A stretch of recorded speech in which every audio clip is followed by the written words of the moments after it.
Fans saw it before the interviews did, and that's what made it controversial. Intro. When the audience notices first. In most celebrity stories, interviews come first. Statements are made. Narratives are shaped. And fans react afterward. But with Freen and Becky, it happened the other way around. Long before carefully worded answers, long before press junkets and polite smiles under studio lights, fans noticed something unfolding quietly. Something unscripted, unannounced, and impossible to ignore. And that reversal is exactly what made it controversial. Because when fans see the truth before the interviews do, it disrupts the usual order of things. Challenges control, questions intention, and it leaves everyone asking the same uncomfortable question. How did we all see it, before they ever talked about it? The first signs. Too subtle to script. At first, it didn't look like chemistry in the dramatic sense. There were no exaggerated gestures or obvious romantic cues.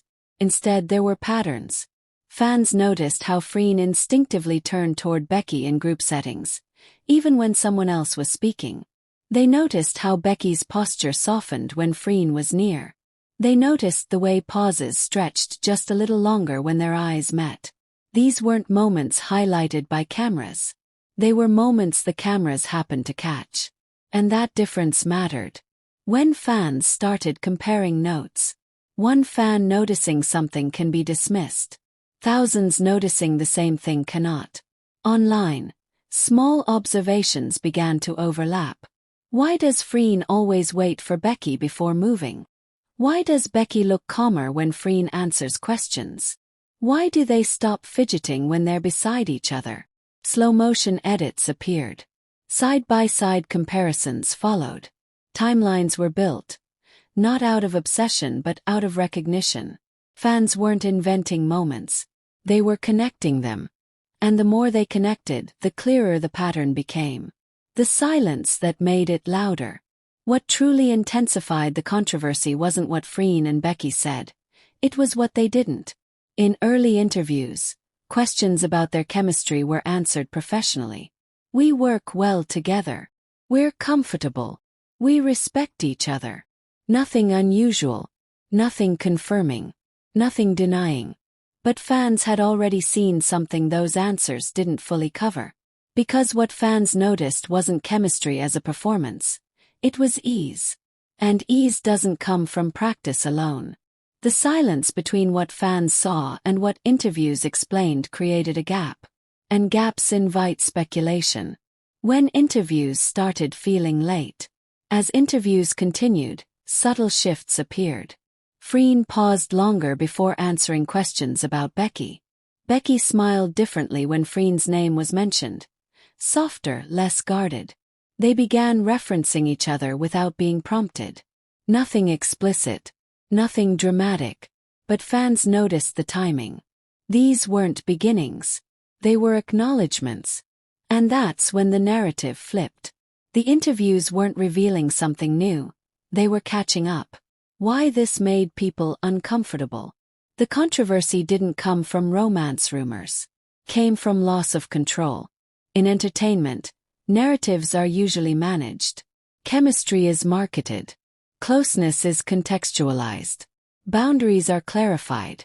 But here, fans had already formed conclusions based on observation, not statements. That unsettled people because it challenged the idea that meaning comes from official confirmation. Showed how visible authenticity can be. It proved that audiences are more perceptive than they're given credit for. The controversy wasn't, are they more than co-stars? It was, why do we already know something before it's explained? The moments interviews couldn't reframe. There were moments interviews couldn't rewrite because they didn't belong to language. A Freen instinctively reaching for Becky during chaotic events. A Becky grounding Freen with nothing but proximity. A shared glances that weren't followed by smiles for the camera. These moments weren't discussed in interviews, because how do you explain instinct? Fans understood something interviews couldn't articulate. These reactions weren't planned. They were reflexes. When fans realized they were being trusted. Over time, something else became clear. Freen and Becky didn't rush to correct assumptions. They didn't over-explain.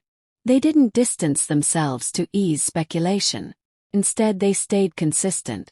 That consistency felt like trust. Not confirmation, but confidence. Confidence that what was real didn't need defending. Confidence that fans could see without being told.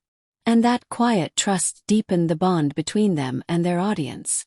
Why this story refuses to settle. Even now, discussions continue. Not because people want answers, but because the dynamic still resists definition. Fans don't argue about facts. They discuss feeling. They talk about why it feels different, or why it never looks forced, or why it still unfolds naturally.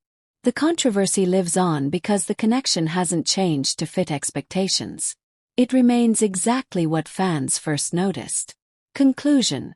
When seeing comes before saying. Fans saw it before the interviews did, and that's what changed everything. Not because interviews lied. Not because something was hidden. But because authenticity revealed itself quietly, long before language caught up. In the end, the controversy isn't about Freen and Becky. It's about perception. About what happens when an audience is observant enough to recognize truth without being instructed where to look. Sometimes the most powerful stories aren't announced. They're noticed. And once they are, no interview can ever be early enough to rewrite them.